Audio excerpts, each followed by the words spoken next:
مشاهدينا الكرام، السلام عليكم ورحمة الله تعالى وبركاته. تبقى أجواء متقلبة تميز يوم الغد بحول الله المناطق الشمالية.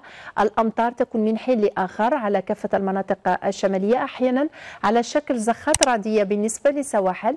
الثلوج تبقى تخص المدن الداخلية التي يفوق علوها 900 متر. السحب عابرة مع أجواء باردة من الصورة نحو شمال الصحراء لغاية منطقة الواحات، وصفاء من الصحراء الوسطى نحو أقصى الجنوب.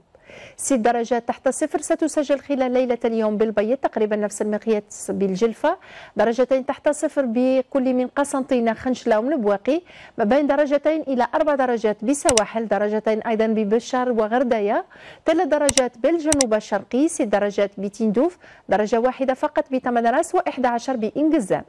خلال ظهيرة الغد البرودة تبقى محسوسة بالمناطق الشمالية لغاية شمال الصحراء، 2 فقط بالبيض، 9 درجات بقسنطينة بباتنا سطيف، 11 درجة بتيزي وزو، ما بين 12 إلى 14 بالسواحل، نفس المقياس بشمال الصحراء، 19 بتندوف، بني عباس، أضرار، تميمون، المنيعة وإن صلح، وتفوق 20 درجة بأقصى الجنوب لتقرب 27 درجة على مقياس بإنجزام.